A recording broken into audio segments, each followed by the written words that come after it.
Ankavahina hatrandray tompolasy tompovavy no hitsidina ny tokantranonao amin'izao aladeriva izao amin'ny alalan'ny fandarana mahery arapaina aritsika rehetra mpanaraka izany fandarana izany ary asaina anaraka ny fandarana hatramin'ny farany resantsika ny tontolon'ny baolina kitra eo ihany koa ny taranja baolina lavalava sy ireo taranja hafa toy ny basketball any jujutsu fa nentintsika manomboka ny fotoana amin'ny ity hariva ity dia ny tontolon'ny baolina kitra satria dia nandray lalao resam-pirenena tsika ho an'izany tontolon'ny baolina kitra zany tany Mahajanga tamin'ity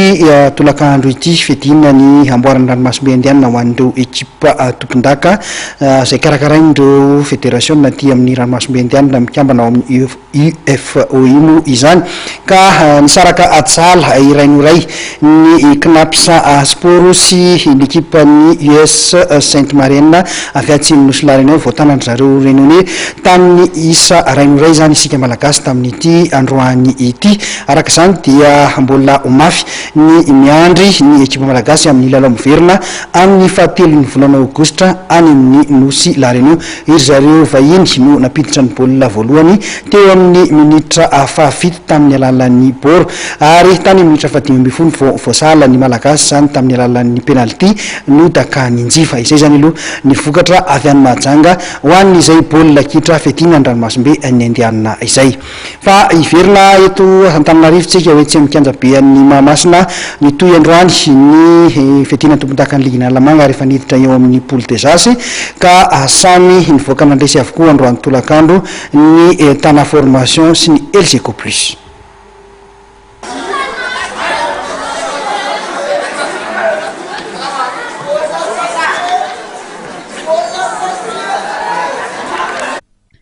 Ny ekipan'ny LGK plus ny tana formation nivoaka mpandresina nandritra ny andro voalohany dingana famaranana fedina tompondaka ny Analamanga.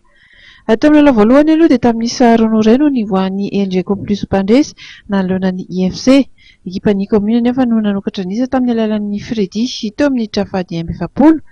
no salain'ny Johnny izany fito amin'ny trafady dimapolo.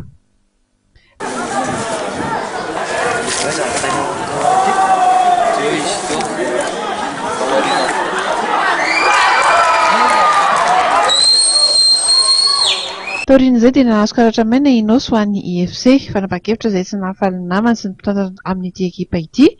Nisy araka izany ny savorivorokely taorianany io. Mbola nampiantsiresi ny mbola tafiditry ny LGK plus teo amin'ny minitra fahina fitopolo ka nibatan'izy ireo ny fandresena. Somary nahitana fifandona mafy matetika ity lalao ity noho ny fahamaizan'ireto ekipa roa reto ahazo ny fandresena.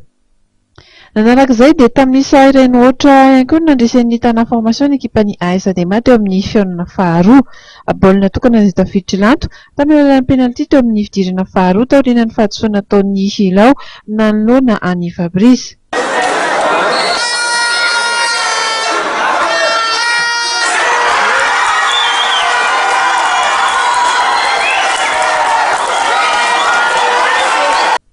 Tahaka lalao voalohany dia nahitana fifandona mafy ihany koa ity fihaonana ity. Karatra mena roa rahateo no nivoaka tamin'izany dia hidoda ho an'ny tana formation ny ampy an'ilao ho an'ny AS Adema. Ny fanidran-dalana tamin'ireo lalao zokon'ireo ihany koa dia nanomboka androany tetsy Mahamasina ny poule des as ho an'ny Squad Génération 2000 ka toy izao nivoaka talao tamin'izany ny LGK plus nandresy ny Kosfata misy roa noray ary ny AS Adema sy ny tana formation dia ndrava Asala iray noray. Ito hikahiditra amin'ny andro faharoa amin'ny alaby ho avy izao ihany koa ity poule des as sy Analamanga ity ka eto amin'ny fandaharan-dalao dia ny tana formation efa nandrina amin'ny IFC ny LGK plus kosa dia ifandona amin'ny AS Adema.